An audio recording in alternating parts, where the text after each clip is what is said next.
Welcome to them Bahamians. Today's show is about a business plan for the Bahamas. My guest today is MILFORD LOCKHART. MILFORD is a chartered accountant, and also he's written several local articles for papers, and he is the author of Yes, We Can. Welcome, MILFORD. Thank you, Beryl. How are you doing? Good. It's a pleasure that you're able to spend some time with me. To begin, your book, Yes, You Can. I recall when the Prime Minister was here several months ago, he mentioned that he wants to make the Bahamas the best little nation island in the world.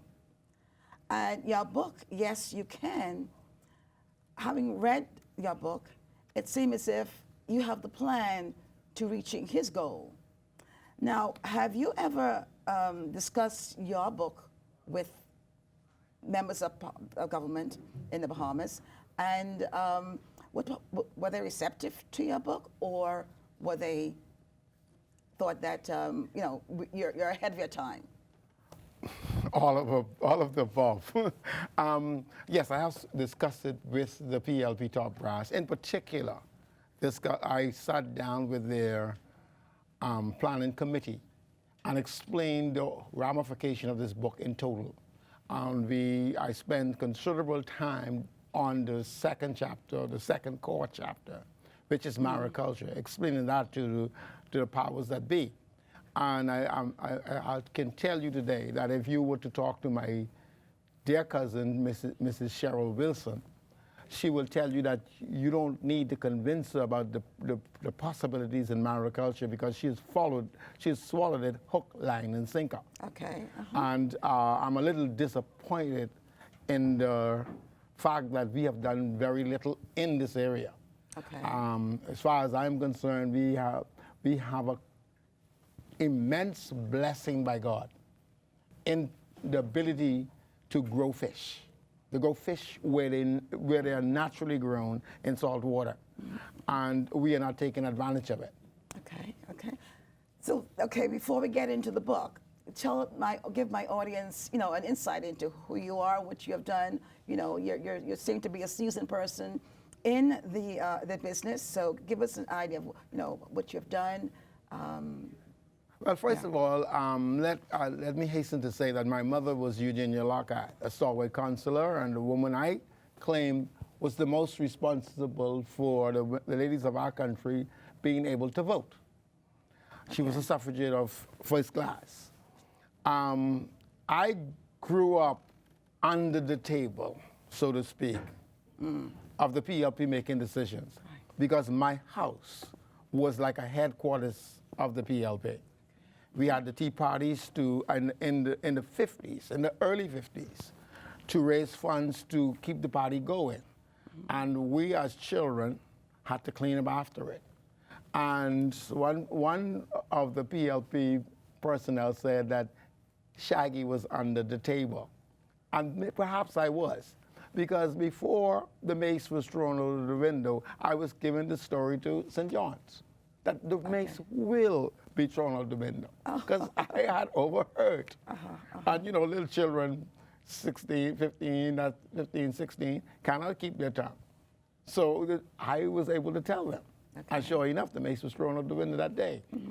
And so I have grown up with the PLP, so to speak. I said on a talk show that chances are I met Mr. Penland in my kitchen, in my refrigerator. I met Mr. A.D. Hanna in my pot. I met Mr. Alfred Maycock, a family member of ours, probably doing the same thing. And I dare not be rude, because you will be told later by the belt.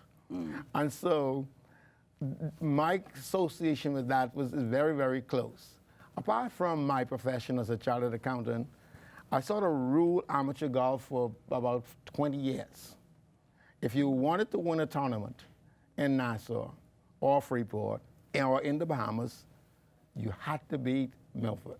Okay. The chances are you're going to come second. I do not know how many tournaments I have won. Somewhere between 80 at least and maybe 110. Okay.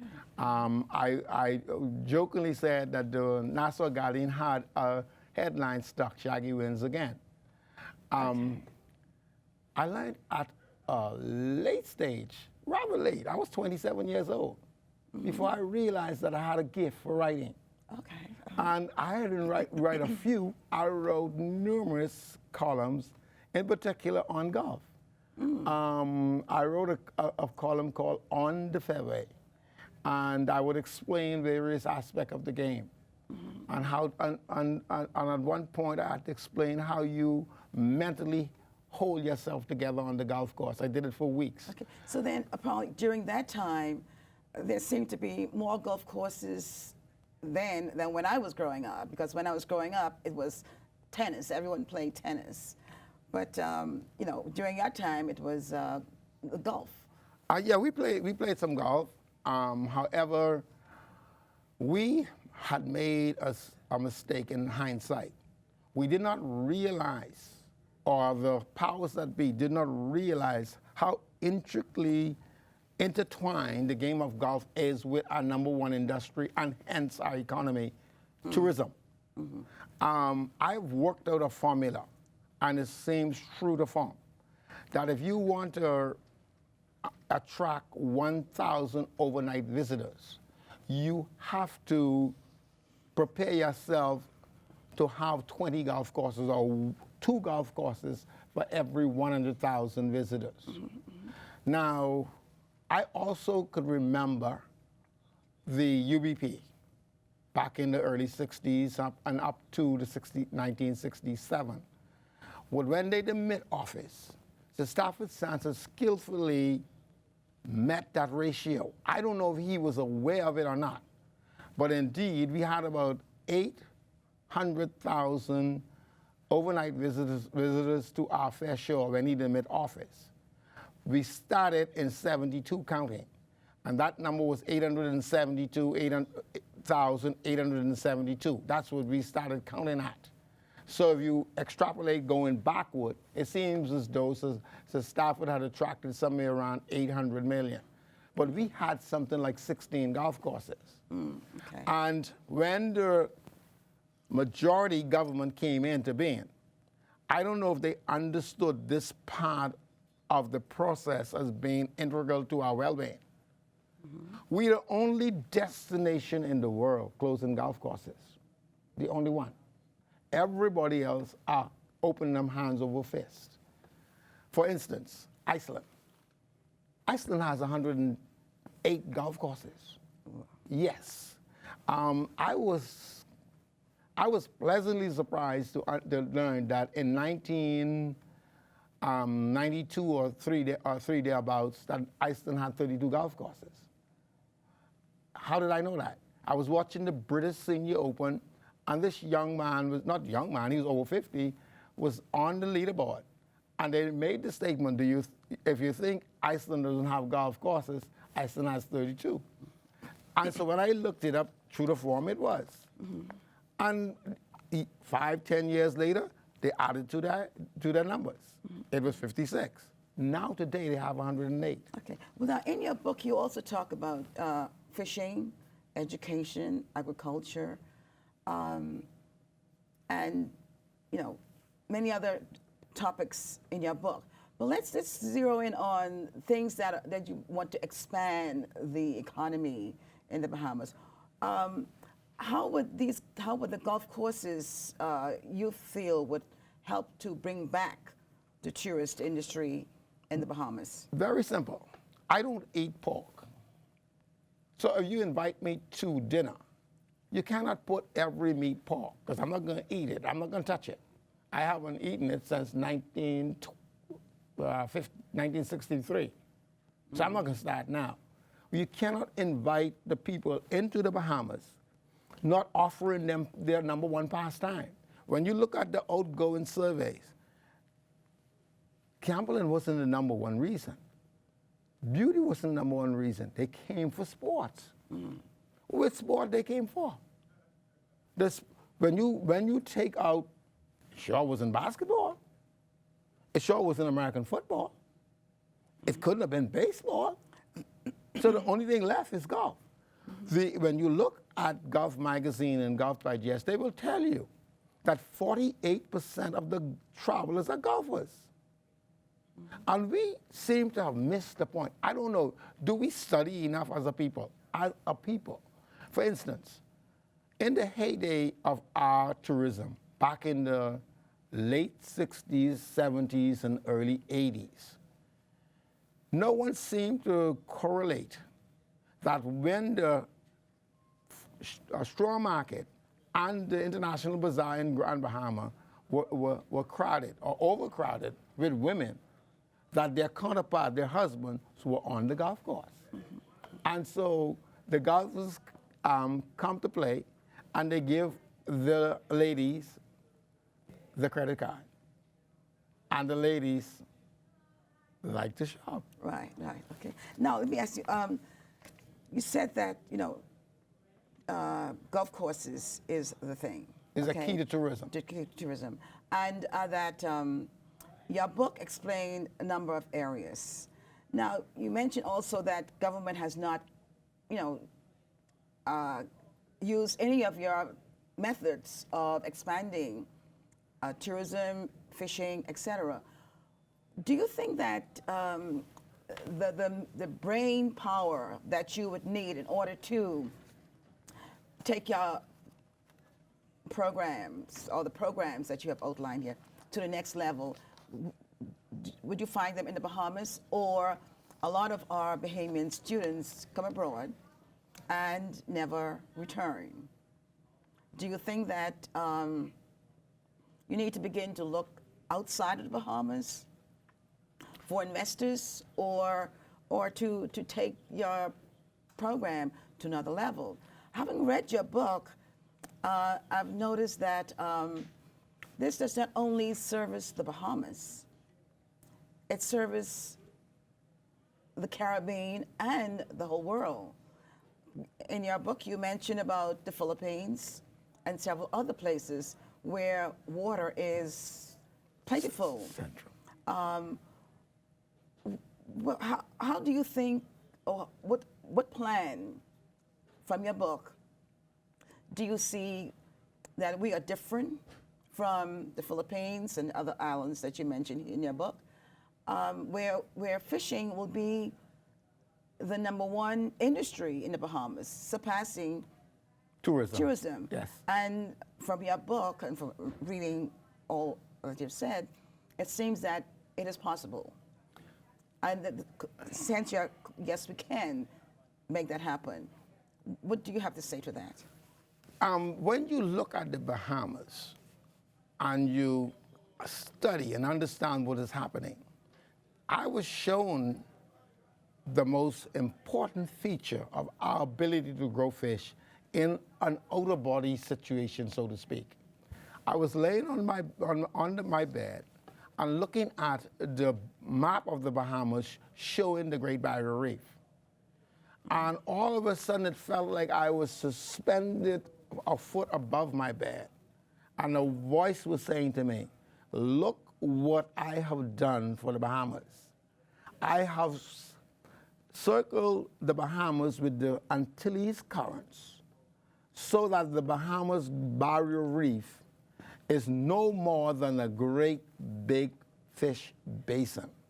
And as I studied, I began to realize that if you were going to build a fish pond to grow fish in, you would need plenty of clean water. The Bahamas has that. You will need a method of cleansing the cages. This current acts like a sewer system to cut off the effluents of the fish. In other words, here's what I'm talking about. If you build the cages, naturally the fish would excrete. When tide ebbs out, it carries with it the effluents of those fish. It's caught up in the currents, moving at 6.2 miles per hour, and is taken out of the country, period. When tide flows back, It brings with it clean, fresh water. The Philippines in itself is one of the largest grower of fish. One of their problems is red tide. And if you think in hurricanes, the Philippines had 17 hurricanes 2 years ago. Wow. So we haven't had that in 25 years. So take that out of your mind. The risk is well worth the taking. It is my take, and I've said this on numerous occasions, that if you diagram what this thing is saying, and if you take it to the United Nations, they will have to listen. Why? The world demands for fish and fish product is $15 trillion per annum. The world supplies, catch and growth, is only $5 trillion a year. Every year, the catch in the sea is reduced by 2%. And the world organizations are saying that the fish on your plate come 2040 will be farm grown. So the Bahamas, therefore, you can conclude that every pound of fish the Bahamas can grow, it can sell. And with the waters, we are more in line to be more conducive to farm growing fish in the water, not on land. Yes, not on land, because we have a scarcity of land. We don't have a scarcity of water. We have 100,000 square miles of sea or country, but only 4,000 square miles of it is land. Now, one of the all other countries that you mentioned was China. China, as we know, for many years, they have been in the fishing business. Big time. Okay. How do we compare the Bahamas waters with what's there with China being the largest fish? China grows industry? more than anybody else. It catches more than anybody else. Its total production is almost twice as big as Japan, which is in second place. I have it in numbers. It's over 16 million short ton. A short ton is 2,000 pounds of fish that they grow and catch a year. Now, here's the advantage, and it's a huge advantage over China. China has about 1,400 linear miles of coast to grow fish in, but it's all exposed. It's on the east side of the country. The west side, on the western boundary is bounded by land. On the east side, where they grow the fish, is on the rough side. It's on the windward side. The winds come off the sea and hit the coastal area where they're growing the fish first. We are lucky. We are doubly lucky. Our archipelago stretches about 700 miles. But in the process, we have close to 1,400 protected lee-sided coasts. In other words, from the land, where the wind is coming over the land first, by the time the waters get rough, it's like a mile out to sea. And so you got miles and miles of calm waters where you could begin the process of growing fish. When you look at the back of Andros, I don't know how to describe it. It has to be the most valuable piece of real estate in the world. And the only thing on the back of Andros is red bay and 1 trillion mosquitoes. This is sad. Here is another reason why the United Nations would have to listen to us. Andros is home and the breeding ground to most of the fish in this hemisphere. This hemisphere owes the Bahamas a debt. And that is because it supplies them the fish, their natural fish. And so they have to listen because of the scarcity of the product and because we are so integral in keeping up the species in the area. So We just blessed. Okay, so you mentioned tourism and you've mentioned fishing to begin with. How costly is either of these to implement, and what's the span of time in order to get it to market or to begin exporting fish, or the incoming of tourism, the visitors to the shores for golfing? If we were to say start building golf, how much does it cost to build a golf course About of 19 holes? I think is it. to design the golf course that you would cost you somewhere between $10 and $12 million, maybe a little bit more. Let's look at golf. Golf is not a profit center. It's a loss leader. What happens is you're trying to attract them.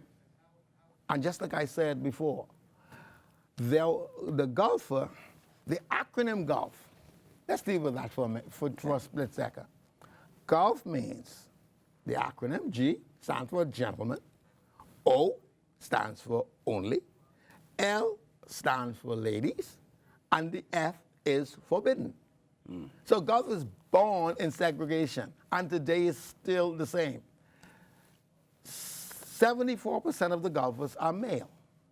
Those males control everything from the White House. President Obama plays golf. And the only president going back to Eisenhower that I know that didn't play golf was Jimmy Carter. Everyone played. So they control everything from the Pink House to the White House. And they are the movers and shakers of their own economy. Now, what has been happening in our country is that we made a strategical mistake. We saw the people running to play golf. Yogi Berra had to say it. They don't go there anymore, too crowded. The golf courses were overcrowded. But instead of us adding to the number of golf courses, we added to the price of the golf, thinking that the golfer would play no matter what the cost. It's not like that. It's not inflation proof. And the golf world learned that the hard way about 25 years ago, when 1% of the people stopped playing golf because of the price increase. Well, what about fishing? I mean, how costly will it be for us to start, putting beds out there in the waters? Is that a costly project? Well, it cannot be. We are much better off than the Philippines financially. That's a given. If they are doing it, then it cannot be that costly. My estimation is that you are looking at a project somewhere between, say, $350,000 to put an acre in containment to about maybe $700,000. Okay. Okay, let's look at that. If you do that and you start to grow the grouper, yes, the Philippines grow our national grouper in captivity. Okay? And you start to grow fish that are desirable. And our fish are most desirable. The snappers, which the grouper is part of the family. And the yellowtails, and the red snapper, and the gray snapper. All delicacies, all desired fish. Those fish come to maturity or pan size in 9 months. So, there are so many ways to address this problem. You know that the world is acutely short of fish. So, if you're going to put fish under cultivation, you can get on the phone or you can get with someone who is prepared to make money off fishing or buying and selling fish. So, here's a project that worked in us getting away from, because I'm going to say the same thing about fish. When the Bahamas did away with bringing in poinsettias at Christmas time, here's what the good agriculture minister said, Mr. Pettipuch. He said, how do you pay your suppliers in Florida? He said, if we want $10,000 worth of plants, we have to send them 5,000. And when they send the balance, we have to pay them the other 5,000, a good old futures contract. So we can do the same thing. You know that you can make money if you have a constant supply of fish. So what you're doing is you're actually fixing the price of fish. Now, when you do that and you say you go into these futures contracts, all kind of financial derivatives arrive. And now you have people who have to go in there and say, look, I have to hedge my bet.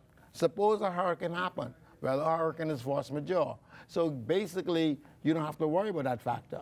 You don't have to be, you cannot be held accountable because you don't know when a hurricane will strike.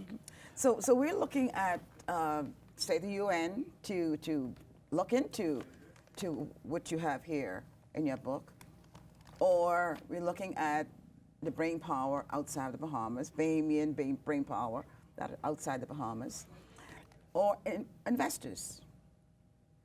Do you think that investors would invest in the fishing industry in the Bahamas? Well, let me run this scenario to you. It came to my purview that the Bahamas is so blessed. Once we realize that this is what was made for us, and there's no one who can tell me otherwise, you can say to an angel investor, Buffett comes to mind, Oprah Winfrey comes to mind, Bill Gates comes to mind, and you say to them, look, I need to borrow, let's throw this number out, $8.5 billion, because it's in the papers yesterday, to deal with my fisheries. But I'm not going to pay you a dime of interest. He's going to look at you and say, you're crazy. No, I'm going to give you an offer you can't refuse. And here's how it works. You're going to give me $8.5 billion. We're going to pay this in 7.5 years.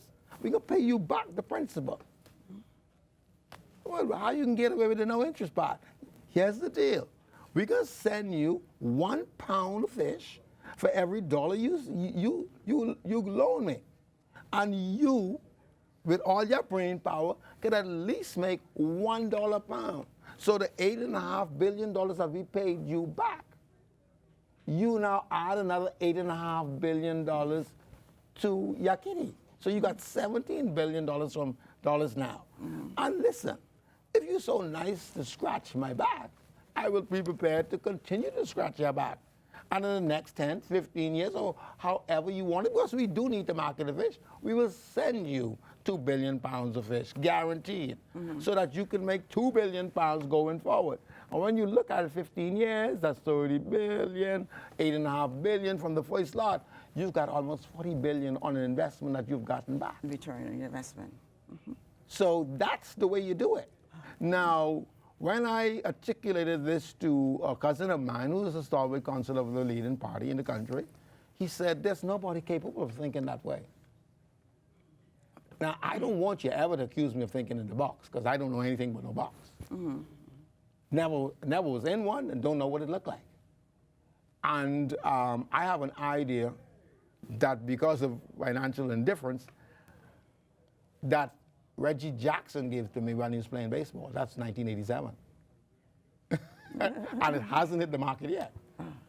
And one of the talk show hosts in our country said, you 20 years in front of your time. So my thing is that when you get even with me, I'm leaving. You're too close. So I'm gone. So that's what we are capable of doing. Back to tourism. We have the best weather, the most beautiful water you want to see anywhere. When I told people in my college that you can see the bottom of the ocean floor at 60, 70, 80 feet down, they couldn't believe me. And when we showed them it is miraculous how clear the waters are. So how does tourism plays into this? Do you find that the Bahamas is moving away from our culture and not incorporating it into tourism?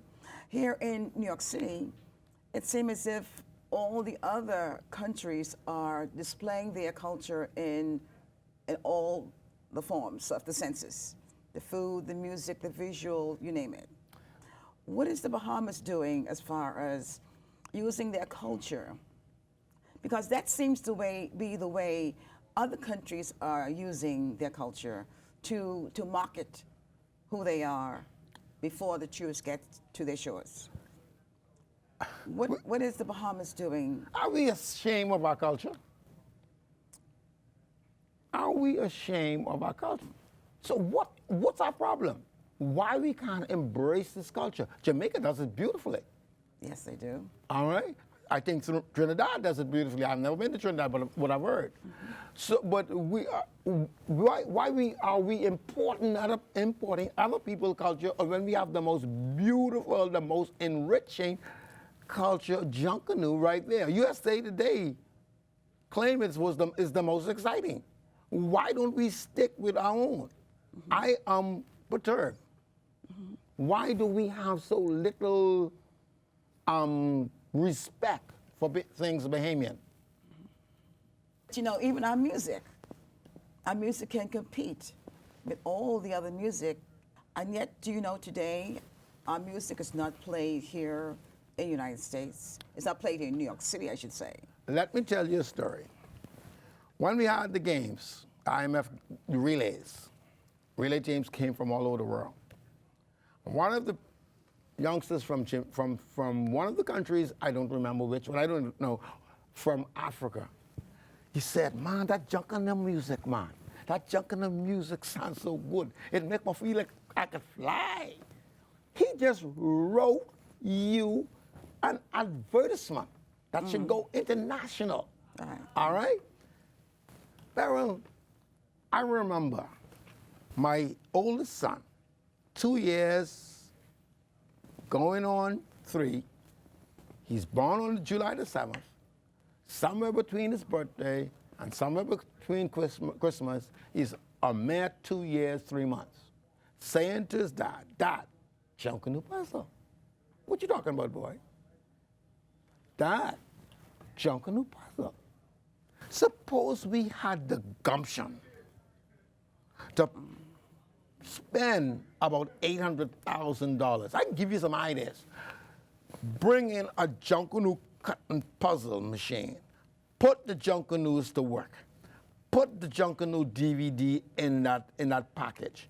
And every member coming to us to visit us for the games in 2017 gets 10 of them. When they open their package and they hear the boom, boom, boom, boom, and they start to rock and roll, shake their hips. This will be a water cooler moment all over the world. Why are we afraid to promote what we own, our own? What is the Bahamas doing? Sleeping. They're not using their people. They're sleeping. You know, we have a lot of rake and scrape music bands in the Bahamas. Why aren't they exposing their music? That's our cultural music. Why are we frowning on what we have? Right. It's unique. It is. When you hear the Bahamian music, the rake and scrape, the merengue. You talk about the soar and the concertina. You naturally start to rock with it. And those instruments you don't see other people using. Them. But some kind of how we don't think is worthy. I was the best geography student in the best geography school.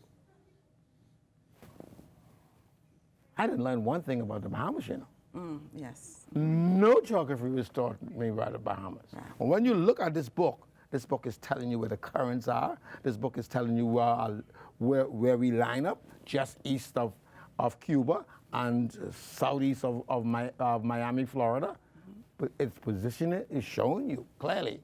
It's telling you that fishing can be a strong part. Our geography determines our economy. And so much geography in this, way more than I learned in school. Mm-hmm. Mm-hmm. One of the questions I like to pose to people in Nassau in particular, if I give you $100, what to take me to the Great Barrier Reef. Where are you going to take me? And they tell me behind Andros. I say, yeah, that's true. That's dead true. The bulk of our Great Barrier Reef are on the west side of Andros. Yeah. But you ever consider that you're standing right now? Most of the time I ask the question, we are within 300-400 feet of the barrier reef. You're looking at it. Right off Hog Island, Paradise Island, The harbor.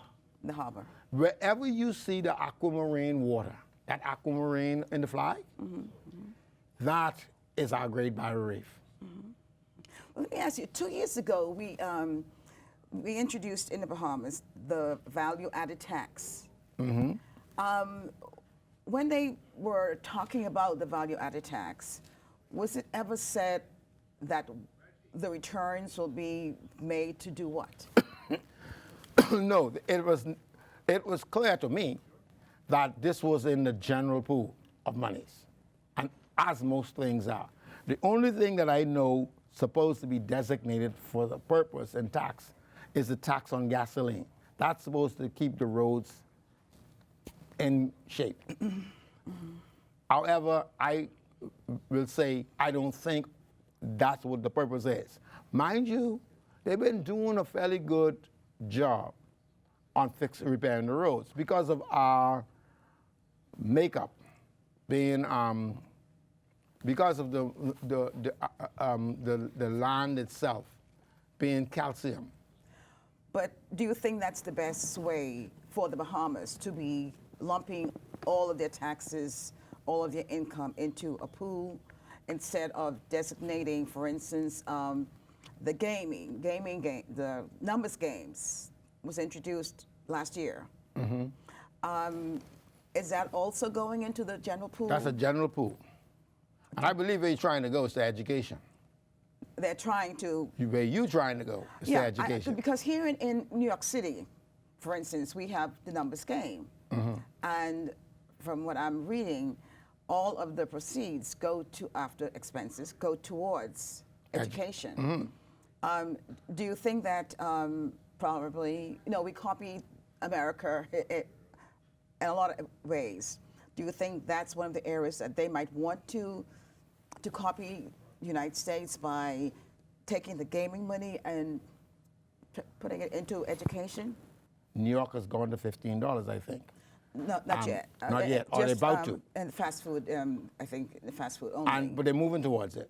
California's there. A lot of conversation. California's there. Washington State is there. The dishwashers in Toronto are paid $17.10 an hour.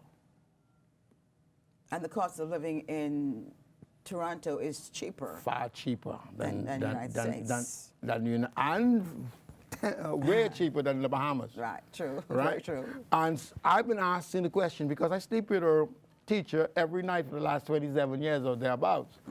And I've been asking her this, and I've been asking whoever would listen, why in the world are we spending so little money on education? Do we understand the economics of education? How can we run a country if half and more of our brain power is staying abroad? How can our people be saying to our children, if you find a job, don't come back, boy? Who can help me fight? If you're going to tell your children, go over there and don't come back. Right. I think this is the richest country, pound for pound, on God's earth. Why are we frowning on what God gave us? Why are we not taking advantage of it? You know, when I realized how beautiful this country, our country was, even more, I've been watching hurricanes religiously from I can remember. Geography was always something I was intrigued with. Hurricanes I would watch. Every time you see the Bahamas get a storm down here in the Great Barrier Reef, down in the south, they draw a beeline to Nassau. Unfortunately, this has never happened in the 55, 60 years I've been watching, because the hurricane do not want to be on this barrier reef. Some reason or the other, it repels the hurricane to go either left, which is west, or right, which is east of the Bahamas and out of our country. Never has happened. But you will see it on TV. Oh boy, Nassau can get hit. I never worry when it's down there. It cannot happen. Right, right. Okay? So that's one of the protection God gave us. And I was saying this to say this. I remember a hurricane out in the Atlantic. It was a Cat 5. What this thing gonna do? And it was so far east of the Bahamas that it was of little impact. And as it climbed northward, it became a Category 4. What happened here? And the next day, it's a Category 3. The next day, it's a Category 2. And when it reached Bermuda, it was a Cat 1. And so I tried to figure out what the devil is happening. So I don't like to go on one sample. Then I saw it happen again. And then I learned where the white sharks were. And so I realized that this warm current on the other side of the warm current, like a refrigerator, is the cold current. And so the problem, the sweetness that we have is that the white sharks, because of their makeup, do not want to deal with the warm water. So anytime you see a white shark in the Bahamas, he's sunbathing on the beach. And then I realized, and here's the expression I started to use, we are too blessed to be in this mess. Let's think our way out. Why are we afraid to think? Why are we afraid to take chances? Why are we basically saying to our brothers and sisters in the Bahamas that big business ain't for you? Okay? Why you want to call me a little person who's only capable of little business? This doesn't make sense. I've got the same brain power and the same ability to do the same miraculous things as the other people. Why are we waiting for Columbus to show up to show us how to develop our Great Barrier Reef? Our fishing. Why? They've already shown you how to develop the tourist sector.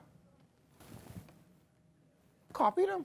Right, right. And so the thing is that if we wait for, like you say, Columbus to come in, will the money be staying in the Bahamas? Well, most of it will be going out. The bulk of the money goes to who owns it. Right, right. All right? Yeah. But what I'm saying to you is that, for one thing, if we were to go to the United Nations, well diagrammed, the United Nations will be forced to take us seriously. And what's wrong with borrowing $2.5 billion? Well, you're talking big money. Yes, we're talking big money. But one of the things we say is we can't compare ourselves to the United States. Why not?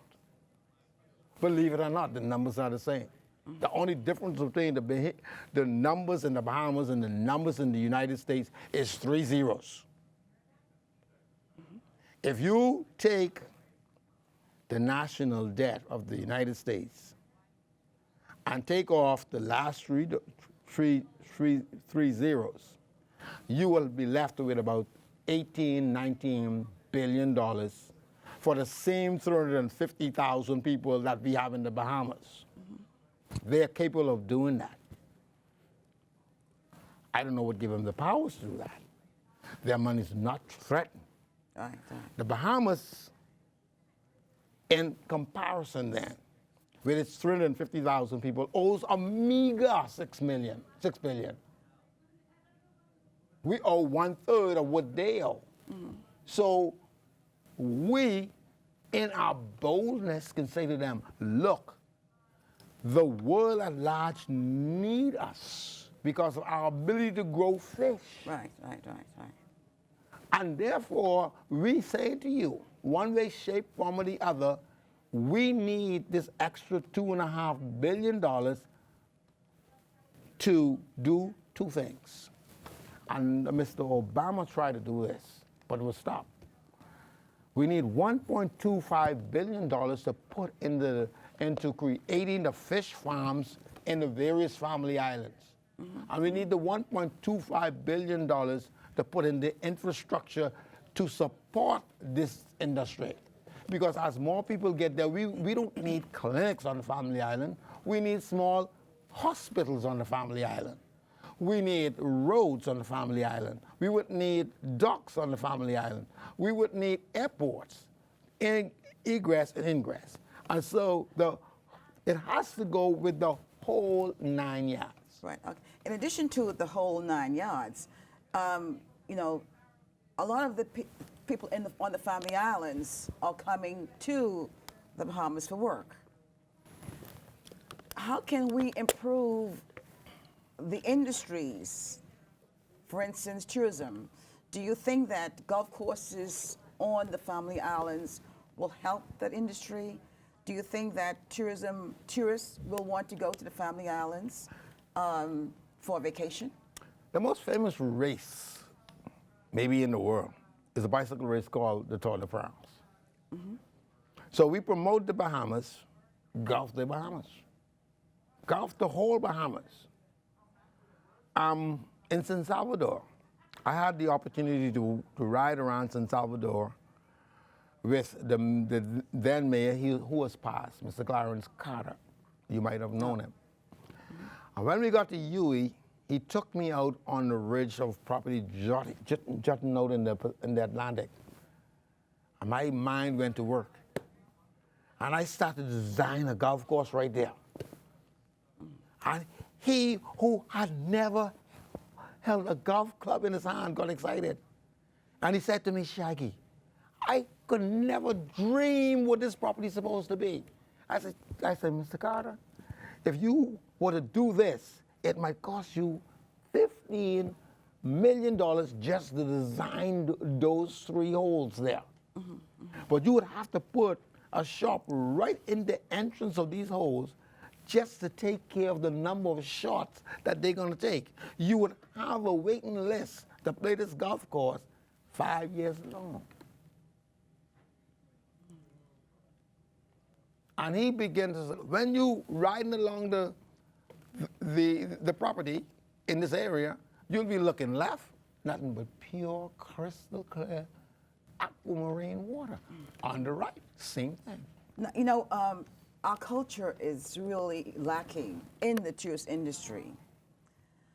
You know, in addition to, you know, our foods, our music, our literature, our arts, Bahamian art, etc.,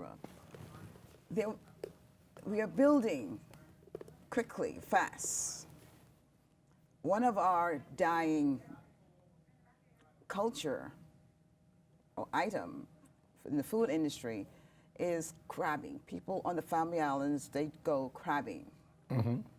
Has anyone thought about doing a crab farming for crabs? I have not heard about it, but the event or the cultural side of it is not diet. That part of it is intact. Okay. But I hear what you're saying. But what you just did was thought out of the box. And that's the problem we have in the Bahamas. If you think out of the box, you put the fear of God in people. They don't want you thinking. They want you thinking about people's business. Why do I need to go down there? That's the third rung of information. Talking people's business. I hate to talk about myself. That's the second rung and my achievement. I love to talk about ideas. That's the first rung.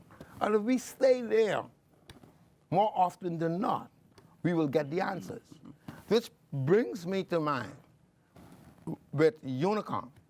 Back when I was at the age of going to college, Unicom was sort of coming into vogue.